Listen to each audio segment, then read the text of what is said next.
Hey everyone, welcome to my podcast, Inside Equine Minds, where I, Caitlin Hendry, meet with various horse professionals, trainers, riders, grooms, to dive deep inside the minds of the most successful horses in various disciplines.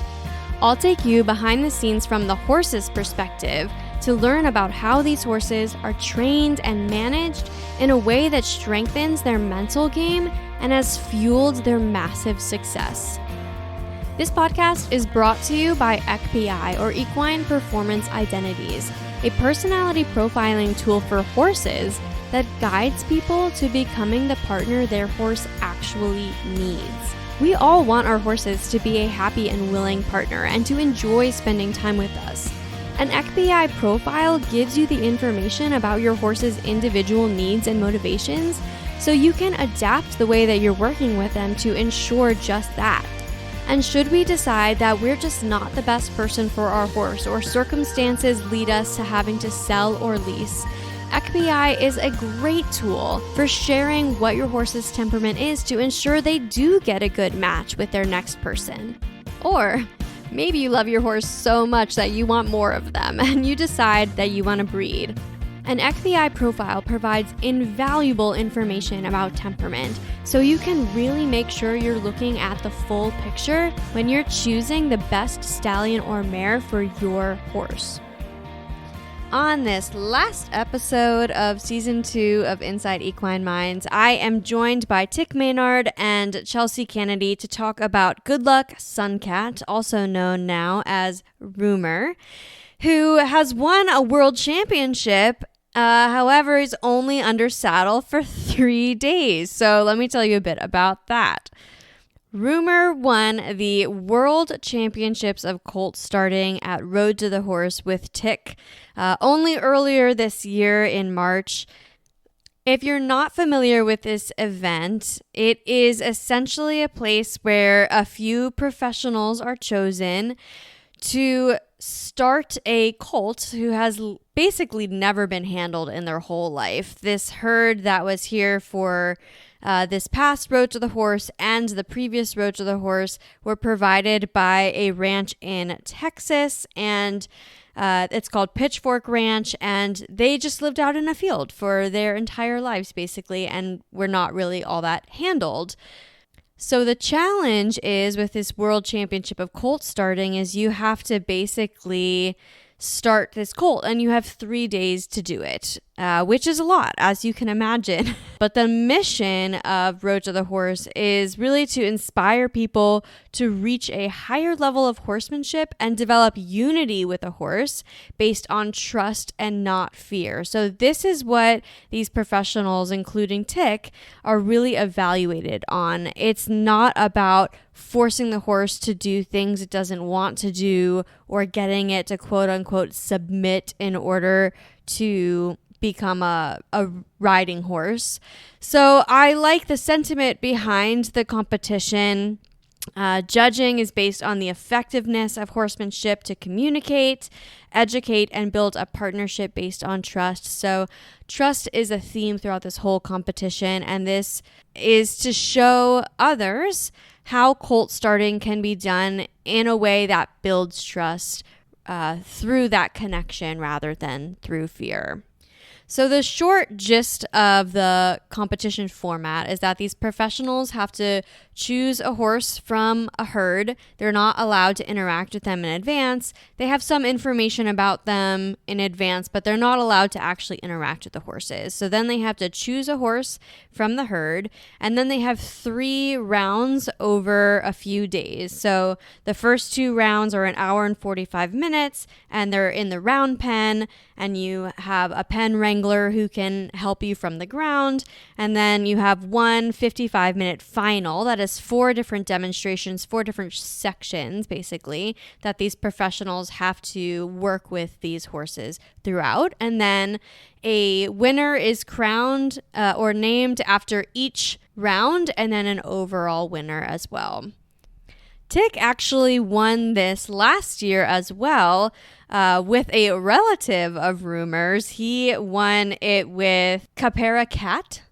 also known as Tomcat, who he then bought afterwards. And then Rumor, Goodluck Suncat, is by the same stallion. I think the mares might be related as well, but they're by the same stallion. And after the competition, Chelsea Canedy bought Rumor. And so she joins me as well as Tik to talk about what it takes, what sort of personality Rumor has. We'll talk a little bit about Tomcat's personality as well, since they both won the competitions with Tik. So an interesting conversation today, a little bit different than usual, but I hope that you enjoy. All right, now for Rumor's ECPI profile.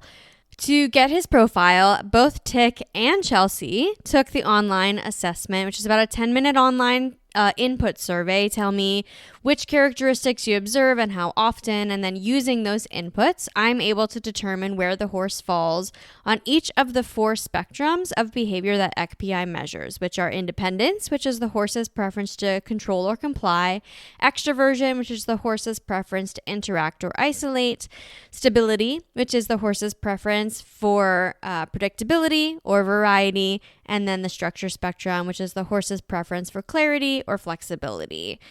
So in addition to figuring out where the horse falls on each spectrum, I then also look at how the spectrums relate to each other. And this is really where those individual nuances come in. Because as you can imagine, if you just look at the 4, then it might not feel all that unique and customized to the horse. But when you look at those relationships, that's where you get all of the messy gray area in between that makes personality such a complicated and fascinating thing. For the independence spectrum, Rumor is on the low side, and this is his strongest spectrum, meaning that it will influence his behavior the most. Low independence horses usually get their confidence from others rather than self-confidence, so they tend to be more group-oriented. They also tend to be more sweet and more willing and eager to please and low conflict. And so really need a partnership and a leader that's going to provide a lot of support and empathy and encouragement to help build their confidence. The extroversion spectrum is on the high side for Rumor. So we get some curiosity, we get some potential playfulness, also just a more social horse, as we would say with people who are more extroverted. And so having that one-on-one connection, that interaction, that playfulness built in is going to be really important for a horse like Rumor. The stability spectrum is also high for Rumor. And so high stability horses tend to be more methodical and they are more predictable and have steadier energy. So they're not necessarily a horse that's going to build up energy over time. If anything, they have more of an inclination to stop moving. And so if they're confused or if their needs are not being met, they're more inclined to shut down, especially if they're also low extroversion, which Rumor is not. But that tendency to kind of stop if they're confused is definitely something that is tied to that high stability. And for the last spectrum, the structure spectrum, Rumor is slightly low. So low structure horses don't tend to need as much clarity. That's where the flexibility comes in for the description of the spectrum of the horse's preference for clarity or flexibility. The low side is the flexibility side. So they tend to be more adaptable, a little bit more go with the flow, don't need as much structure and rules in order to, keep a good mental state. But we also need to look at how the spectrums relate to each other. So one of the relationships that's in Rumor's profile is that his low independence is lower than his low structure. And so even though he has that sort of adaptability from the low structure, he's still going to be more risk averse because he doesn't have the self-confidence because of his low independence. And so even though he's more go with the flow and adaptable, he's still maybe a little bit skeptical and cautious and look to others for guidance. Another really strong relationship for Rumor is between his low independence and his high extroversion. So because of the high extroversion, We have the social behaviors because of the low independence. We have that looking to others for guidance and getting confidence from the group. And so when the independence is lower than the extroversion, these horses tend to be more other oriented. So building a relationship is really important. Spending time with them that's not just work is really important. And that's where that relationship will really influence Rumour's behavior. The low independence is also lower than his high stability. So this will mean that he will be more reactive in his thinking versus proactive. So he might be a little bit backwards in his thinking as far as, maybe sucking back a little if he's unsure. He's going to wait to be told what to do instead of trying to think ahead and sort of make his own decisions because of that low independence and wanting to do as told, and low conflict, and the steadiness and methodicalness from the high stability. He's going to need encouragement and really prefer to sort of take direction versus give direction. There are two other relationships I want to talk about in Rumour's profile, and then we'll move on to the interview, I promise. We have the relationship with his high extroversion and his low structure. So this is just, this relationship really tells us how quickly a horse trusts in new relationships. So because he's high extroversion and because he's low structure, he will trust new horses or new people fairly quickly. There's not this huge wall that you have to break down when you first meet him. Like, he's kind of curious already, and then he's adaptable from that low structure. So he'll be very quick to trust, assuming there aren't any sort of negative interactions between you and Rumour. The last relationship is between his high stability and his low structure. So these horses tend to be a little bit more like casual about rules and laissez-faire about it. So if you're not really firm about what you're saying, because they have a tendency to stand still because of that high stability, they might not take you as seriously unless you're really firm about it. Or if they know what the rules are, they may try to push the boundaries a little. Although with his low independence, I don't necessarily think that's going to be the case because he's so willing to please and low conflict. And I think if you're firm about what you're asking and you say, no, you really do have to do this, then he will listen pretty well. But there is a little bit of that because of that stability being higher than his structure. All right, now that we all have that same understanding, if you want to take a look at his profile, it is available on the Inside Equine Minds Patreon account. It is a small fee, or if you're a paying member, you get it for free. So check it out if you want to see the sort of graphical representation and follow along as you're listening to this podcast. You can check it out on the Patreon. But now that we all have that, let's go ahead and talk with Tik and Chelsea. So Rumour has been with you, Chelsea, for the last month or so. In that time, if you had to pick the thing about Rumour's personality that you appreciate the most, what is that one thing that you would choose? It's how motivated he is by physical touch. Like he, for a horse that hadn't been handled at all until he met Tik, it's so cool that he so badly wants to have like hands on, as particularly scratching. Like he wants you to get in there as hard as you can in every part of his body. There's not a part that's off limits, which is so helpful. I love that about him. Yeah. Do you find that correlates to tension? And I only ask that because I find that with my mare. Like if she's really itchy in one particular spot, if I spend like 30 minutes doing body work, I usually get some really big releases. And I'm just curious. Yeah, that's interesting. I do find that anytime I spend time helping a horse get a lot of endorphins, however that is, like by clicking or by scratching or whatever, there's a tipping point where they can like end up in tension rather than in more relaxation. And I am conscious of that with him, like where if he gets really excited about the next set of scratches he's about to get, like sometimes it isn't correlating to relaxation. And I have to make sure yeah, exactly. And I have to make sure I give breaks and like let him come down out of that like kind of heightened excitement.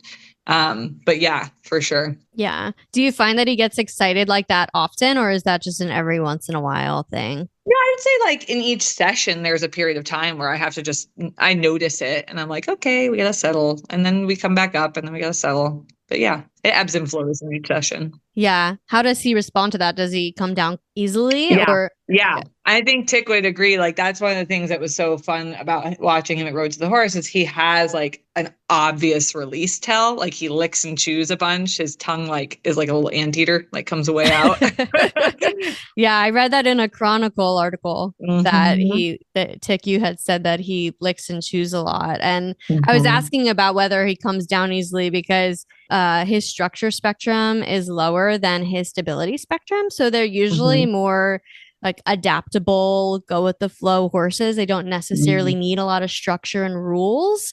And if you see the reverse in a horse's profile, they can get wound up a lot faster because they need the structure. And they are probably also, if the stability is on the lower side, higher energy. So they just kind of get wound up in a ball. But I don't see that in his profile. So it's interesting to hear you say that even if he does get excited, it's easy to sort of just give him a minute and let him chill out a bit. Totally. Yeah, totally. How did you find that Tik when you worked with him at Road to the Horse?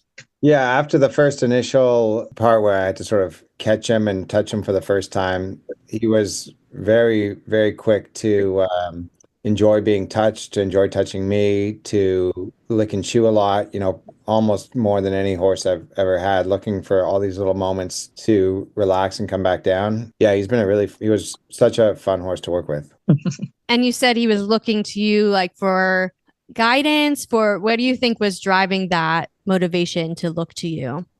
Yeah, I think he's a very curious horse. I think he's a very thoughtful horse. And I think he wants to navigate his way through the world thoughtfully and in harmony. And I think if that is, with me or with Chelsea or with whatever it is, that was one of the things that attracted me to him in the very beginning, is how he navigated, through the chute, through the gate with the other horses, just trying to be thoughtful about how he kind of got through life. Yeah, I could definitely see that still, for sure. Yeah, I would associate that with his low independence, which is his strongest spectrum, meaning that it's the farthest away from sort of the midpoint and will influence his behavior the most of all the spectrums. And low independence horses, while they don't have as much self-confidence, they, look to others for guidance, but they also tend to be lower conflict.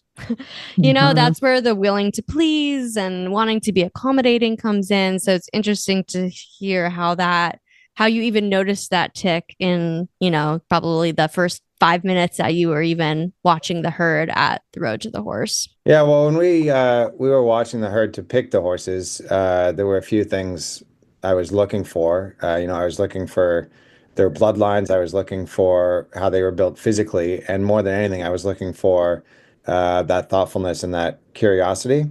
And then, right away in the round pen, one of the first things I'm looking for is for him to be a little thoughtful or curious about me. Because a horse can be thoughtful and curious, and that doesn't mean they're thoughtful and curious about people. They could be thoughtful about other stuff, but it's like right away trying to build that connection. So he's getting interested in me, and he was pretty quick to get there. Yeah, I mean, I just can't wait to see him again, Chelsea. I know you won't even believe it. It's so cool. He's already come so far. He's such a neat little guy. And I think that definitely still continues that, like, anytime he's worried about something, he looks at me and he's like, what's this thing? And then he checks in with me and then he's like, what's this thing? And if I'm confident about like exploring it or being near it, then he's like, okay, I can totally, believe you and trust that this is the right information. And he's super, super willing. I don't think he would necessarily go and do it completely on his own, like you're saying, but I do think like he's very trusting and interested in getting the feedback about whether or not what he's doing is okay or on the right track. For more connection. He wants that reassurance. Like that's what he's looking for. Yeah, exactly. Yeah. And in addition to his low independence, his independence is also lower than his extroversion, which is slightly high. So there's some curiosity associated with the high extroversion. But because the extroversion's higher than the independence, they are more relationship oriented. Yeah. And really get a lot of confidence from the relationship and trust from the relationship. Although he is low structure and his structure is lower than his extroversion, so it wouldn't take that long for him to trust new people, assuming there's not some sort of like bad experience. But inherently, he's just a little bit more like quick to trust new horses or new people. So I've seen that for sure. Like I have, a lot of staff and everybody handles him. Like everybody leads him. Everybody puts his fly mask on. Everybody, brings him his food. Like he lays down at night in his little shed, and whoever's doing night check is able to go and touch him. And like he doesn't immediately get up when he notices a person. No, and it can be different people every time. And he's very like, people are cool, people are fine. And I'm just so glad he had that start with Tik that he believes that, because it's clear he wants to believe it. And like I think he's cautious enough that if it had started differently, he may not believe it as easily. And I think that's great that he believes it so fully. Yeah, that's awesome. Yeah. From a challenges perspective, before we started recording, I was talking about how every personality has its strengths and challenges. So of the time that you've worked with him, what do you feel like is the most challenging aspect? And not necessarily in a bad way, but maybe just it makes you, pull different tools out of your toolbox and figure out what works best, kind of thing. Yeah. I mean, he likes people enough that he's a little bold with them, like he'll say, I would really like you to scratch that shoulder some more, please, and kind of throw it into your space. And then you have to be like, no. I would imagine he probably responds to a correction like fairly well, though. He does. Yeah, he does. He doesn't tend to overreact too much, but I mean, he's 3, so like I'm wary of his hind feet at all times and a little wary of his teeth at all times, because he does have, he's I would categorize him as like a rough and tumble little boy right now. Like he wants to wrestle, like he wants to play. And it's fun to see, he's really come out of his shell since, Road to the Horse is such an intense experience. Yeah. Right. And so then he like went to Tiks, and then he went to Maine like a few days later, and it was just like boom, boom, boom, boom. Right. And so it took him a little bit to recover from all of that.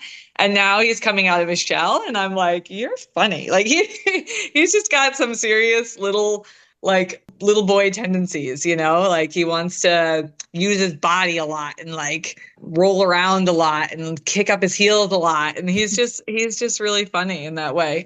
So I think, it's just a little challenging to say like, this is my bubble. And as much as you like being touched, you have to respect that bubble. Especially when he's just like a little high energy, when the wind is up or it's a little chilly, he gets a little excited. Does he try to push the boundaries? Like once you set a boundary, does he push it? No, he tends to like a little bit, I will say. Like if I'm not clear enough, if I try to be like, please no, then he'll be like, maybe. She didn't sound too certain about that. Yeah, exactly. But it's so much just like a normal young horse thing. Yeah. You know what I mean? He's just being a young horse. He has the low conflict from the low independence, but then, he's got that relationship orientedness. And when the stability is higher than the structure, I talked about how adaptable those horses can be, but also they tend to be a little more nonchalant about rules sometimes. If you're not like really clear about the rules consistently, they'll be like, does this person mean it? Like, that's 100% true. Like I've got a client who's part of Rumor's journey, and he's, learning too, like he's on his own beginning of his own path as well. And so like when he's a little bit like, was this the right thing? Rumor's like, I don't think this guy knows what he's doing. And not like an aggressive way, but just in a little like, I don't think I actually have to back up right now kind of way, But then when this other person steps up and is like owning his space a little more and is clear, then Rumor's like, got it, no problem. He doesn't tend to keep pushing in that way. Right. I think that's where that low independence kicks in. It's like, I don't want to create conflict, but if you're not really sure, exactly. I'm just going to put the bare minimum in. Yeah, totally. Yeah. So how about for you, Tik, at Road to the Horse, what did you find? I mean, you spent a lot of time with him in a very short amount of time. Yeah. So during that window, the 3 days that you worked with him, what did you find challenged you the most in your horsemanship about his personality? God, I mean, I think he was about as good a horse you could have for that deal, like there's things that he was green with, but and things that he was a little skeptical of. But I mean, Chelsea, help me out here. I just don't know if I I could know. think of. Well, remember that first day when he got a little shut down? Maybe like that was the one worry you guys had was like, would you have enough horse to keep him going Yeah, and you're right. You're right. energized? No, you're Yeah. absolutely right, Chelsea. That was our kind of our big worry was were we going to have enough horse left on Sunday? Meaning, would he have enough confidence, energy, curiosity Try. left? Yeah. I had to be a little careful that I didn't use that up. And actually, to me, that was one of the most interesting parts of my weekend there with him was that on the first day, the Friday, that I didn't get him really smoothly forward in the canter, and I also didn't really get him even at all over the tarp that I was introducing. And both of those things, I made the decision not to keep pushing, but to leave them.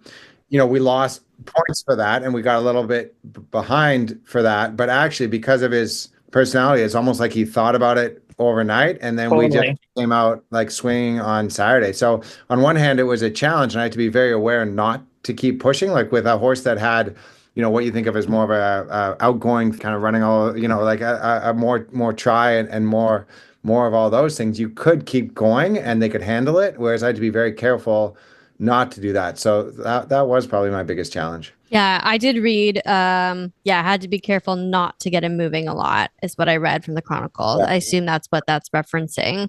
Exactly. Yeah. Yeah, I had another horse, actually two horses on that had a similar profile to Rumor. And I remember the one trainer particularly, he was also a quarter horse. His name's Taking a Mistress, if you want to watch his podcast. Very similar personality. And Jesse, the trainer, said like when he was young, if Jesse tried to get perfection out of him, he would just shut down. And so Jesse, he was a really good horse for Jesse to learn like when to stop at good enough, and not just keep trying and trying and trying. That's so interesting because that's just my tendency in general is to stop way before they think, like before it's everything they can do. And even in the last month of him being here, I feel like that tendency in him is dissipated so much. Like he almost has too much energy. Calm down, buddy. And maybe the first two sessions, I would hit that edge where he was like, I don't want to go forward, or I want to like stop and turn and look at you instead of cantering or whatever. But since then, like nothing. It's been really smooth. And actually exuberance to the point I'm like, wow, I did not think you would have these athletic skills in you. And I'm like, wow, we're going to be able to do some really cool stuff with this horse. Yeah. I think it's a bit about trigger stacking. And I think at Road to the Horse, there's just so much going on and so many new things that like I talk a lot about the individual needs related to a horse's personality, and you have to make sure that you're meeting those needs in order for the horse to really be engaged and happy in their work and want to continue what they're doing and really build a partnership that lets them know that you actually understand them and hear them. So I wonder if because of his personality being the high stability and the low structure and the low independence, like when you reach that point of trigger stacking, that's when the shutting down happens. Whereas a horse who's like low stability, high structure, and high independence, you're going to see a lot more like fight, probably. That's where you get into the stubborn and the frustration. Or if a horse is low independence, low stability, they, especially with that low stability and the high energy, they're not shutting down. They're getting like more and more wound up. Or maybe like trying even harder, going through the Rolodex of like, maybe they want this, maybe they want this, maybe they want, you're just like chill I could definitely out, take a breath. Yeah. I have a lot of those horses that you just described. And so it's really interesting to have one that's kind of on the opposite end of that spectrum. Yeah. I kind of like it. It's fun. Yeah. So now that you've had him at home, Chelsea, is there anything that you do to manage Rumor around the farm that takes his personality into account? I mean, it's actually been quite easy, like his personality had made it so easy to integrate him into the farm. Like I was like, how's this going to go? This horse just came out of this huge event and I've got to trailer him home over 2 days with 3 warm blood horses. And he was the good one. Like these other horses have been on trailers, their whole life, up and down, wherever. And they were all amped up and thinking crazy thoughts. And he was just like, I get on the trailer, I get off the trailer. He was just so good. And I had to, of course, I talked to everybody about the fact that he's 3. Oh, one thing I did have to manage, and I don't know that it has much to do with anything other than him just being a young horse, is like people are so excited and that he's so sweet that they want to let him be a little in their pocket. And like, they would love to give him a cookie, or they'd love to, let him like nudge them a bit. And I have had to say, with all the staff, bubble, boundaries. He's not allowed to be pushy. We really want to set that precedent, and we're not using any food at this point. Scratching is such a motivator for him. It's unnecessary to use the food. Yeah, but that's part of his people-pleasing personality, I think. He's like so happy to be with people. Yeah, and the attention, like high extroversion horses, they're more social. So they, tend to like attention and, be the center of attention. He does. He likes it a lot. With the low independence, yeah, like if a high independence horse was also high extroversion, it's like, I want the spotlight on my terms kind of thing. With the low independence, it's just like, I just like attention and being liked. Yeah, that's definitely him. Yeah. So my next question is about preparing for shows, but since he hasn't really been to shows yet, maybe we can go back to the Road to the Horse competition, the Colt starting with you, Tik. So when you were working with him and getting to know him, during the competition, were there any specific like tips or tricks that you were able to figure out that helped him settle into that insane environment? Yeah, I don't know if it'd be in particular to him, but one of the biggest things that I kept telling myself was retreat as much as possible, especially in that getting to know you phase. Like, really the only reason to put pressure on is so you can take it off, just to constantly like give him as many opportunities to think as possible. I'd say what I did probably a little bit more with him compared to the horse the first year I did Road to the Horse is that after I retreated, I would take a little bit longer breaks. I think both mentally and physically, just giving him a little bit more time on each retreat. So rather than 5 seconds, I might give him 10 seconds, or rather than 30 seconds, I might give him 45 seconds. So just to allow him to keep that thoughtfulness and that curiosity and not to push too hard. Yeah. Do you think that would change at all horse to horse? I mean, you sort of mentioned that maybe it wouldn't, but I wonder, because of his low independence and the low conflict, if that was particularly effective for him. Essentially what you're like, the question I think that the way I interpreted that is, how you motivating your horse? Like what's keeping them connecting and interested and continuing to like be tamed and be trained and do their job. And with him, that thoughtfulness and that slow curiosity and the breaks, I think helped motivate him and kept his interest high. Whereas if I had a horse who was more motivated by like what we might think of more as play, like something where they're moving and they're exploring, or by moving their feet. A lot of horses like to move their feet more than he does. Then that's when the shorter breaks would come in, and I would maybe sort of, if they do something, I might allow them to trot as the break, whereas him, I would allow him to like halt as the break. Stop. Yeah, that makes sense. Yeah, I think that comes back to a lot to the stability spectrum, whether they're high or low.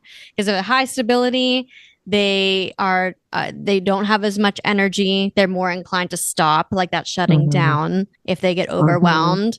Whereas if they're low stability, they're more inclined to move. And so if they're overwhelmed, they're going to move, and keep like the energy is going to build instead of shut down or reduce. Yeah, that's interesting. When you did Road to the Horse last year, you had his brother. So I'm curious, from a nature versus nurture perspective, I'm always really interested to know what people think sort of has more influence on personality.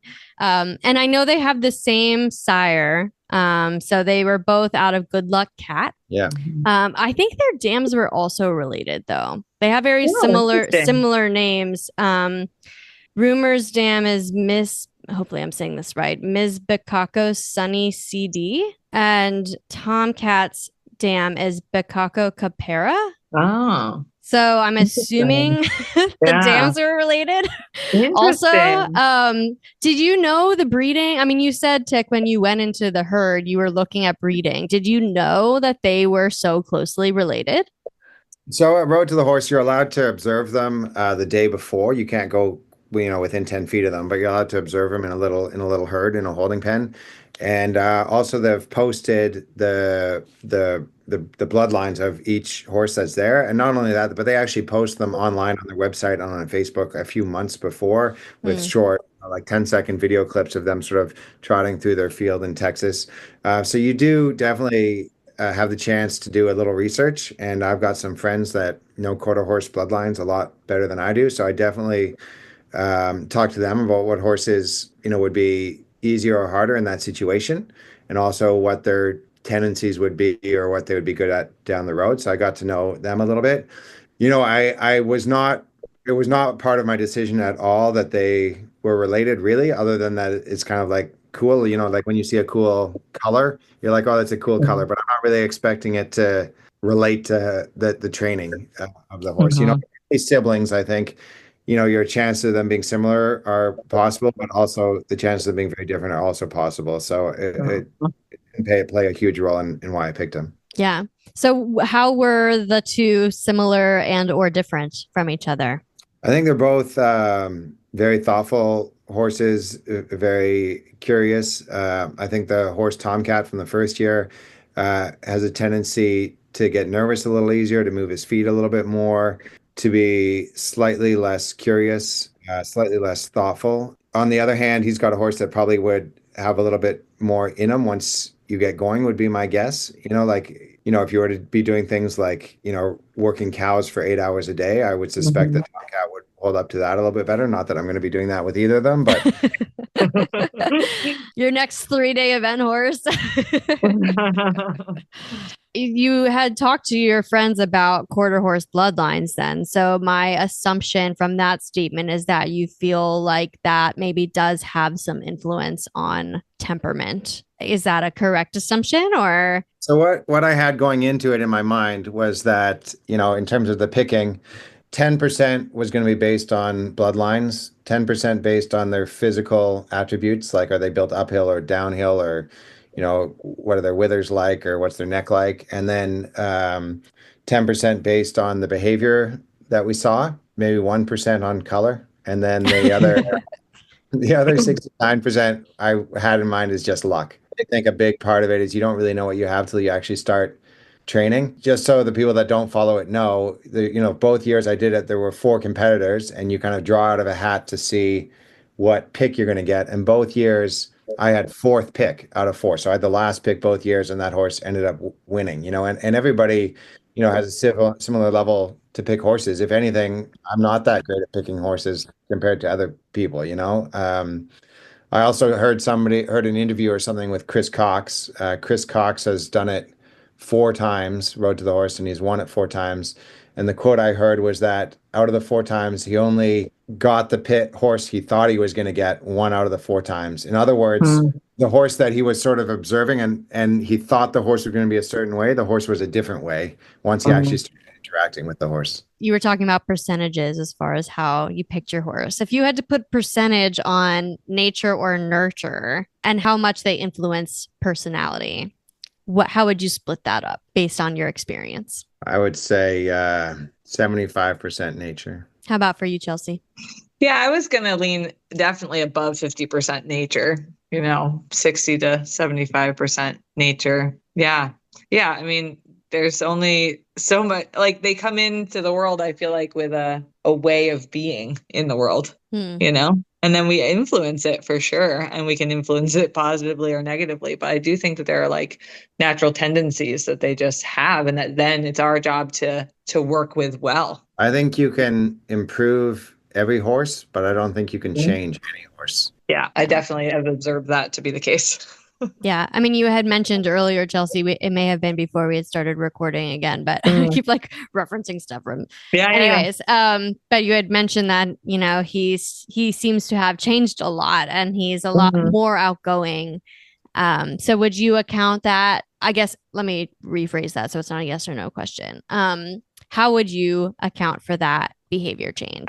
Yeah, I think that's the 25% nurture, like as in the environment has settled and his the stability around him has increased. But I think the same curiosity that drew Tik to him is the same curiosity I'm still observing. It's just been enhanced, but because we've stabilized his environment. Yeah. So like the stability needs are being met now. So you're able to see more of the aspects of the other parts of his profile. And yeah, exactly. And like, I think that so far I've been doing a good job of helping that come out as well. You know what I mean? Like I've been mindful of the attributes of his natural personality that I want to enhance and trying to do that thoughtfully. Yeah, for sure. Yeah. Any questions that you have for me or any stories you want to tell? I was just gonna just say a little something about the final day at Road to the Horse, because I've had a few people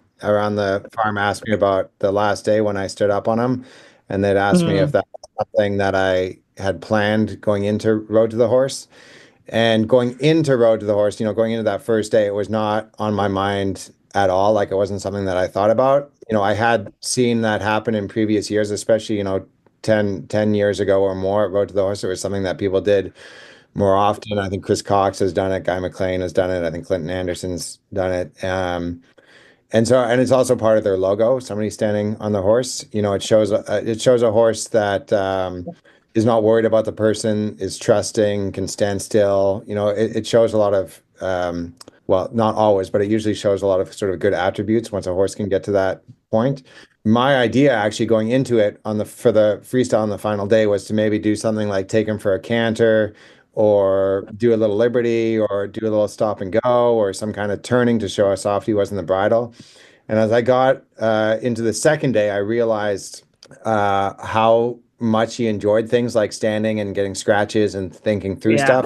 And then that's why on the second day I started to sprinkle a little bit, like, let's just see how he can handle this. Let's see if I lie on him. Let's see if I put my legs over his bum. Let's see if I scratch him or rub him around the barrel while I'm lying on him. Let's see if I can sort of go up on my knees on his hindquarters, like being careful to put my, on either side of the spine on the muscly part and not catch him by surprise or poke him in the wrong spot. But let's just not like sit on him right where a lion would grab his withers. Yeah. And he could kind of handle it. I never stood up on him on that second day. And then, going into the third day, I was still thinking that, the go-to thing I'd like to do is take him for a canter or something like that. But as I was getting to the end of the obstacle course, I was like, this horse doesn't need to go for a canter. Like, he's done a lot. He's ready for a break. And so then I was thinking, like, I've already kind of prepared this a little bit. What can I do for a freestyle where he can just stand there? And he handled it brilliantly. I stood on his back. I waved to the crowd. The crowd was applauding, and he was to me, he was very soft. Had a very soft feeling about him. He was unworried. He had a soft look in his eye, and I was so proud of how he handled that. Yeah. That's a great example of like leveraging the horse's strengths. It's like, I mean, he's a horse that sort of defaults to taking a break and standing. And instead of forcing him to run around, you can showcase how calm and easygoing he is by doing something else that's equally as impressive, but, ties more to his strength. Exactly. Yeah. I said, if there's one thing that I kind of take away from a horse's personality chart like this, with the XPI profile, is exactly that. You want to play to a horse's strengths. You don't want to try to fit a square peg in a round hole. Like, you don't want to, if you work 7 a.m. to 6 p.m. in New York City, you don't want to have a border collie. Right. You want to get a horse or a dog that fits your lifestyle, and you don't want to try to force them to do something that they're not ready or inclined to do. Yeah. And I think I thought it was fun to do it and then to see the results and be like, oh, cool. Like, what I was feeling is being reflected in these results. And then also to recognize like how Rumor is from my other horse. Like, they're literally the opposite in the spectrum, and how that means I have to be thinking about them differently and how I need to support them differently. I think that's such useful information for people, for sure. If this conversation has inspired you to learn more about your own horse's individual needs and motivations, you can get an EQBI profile at our website, which is www.equineperformanceidentities.com. If you enjoyed listening to this podcast and thought the content was interesting, I would love if you could share it with anyone else who you think would feel the same. I'd also really appreciate if you could take a quick minute to give this podcast a rating on whatever podcast platform you're listening on. And if you want to make sure that you don't miss any future episodes about the top horses in hunters, jumpers, equitation, dressage, eventing, reining, cutting, there's probably more that I'm forgetting, but make sure you click that follow button too. Well, thanks for listening to me, Caitlin Hendry, and I hope you tune in to the next episode of Inside Equine Minds.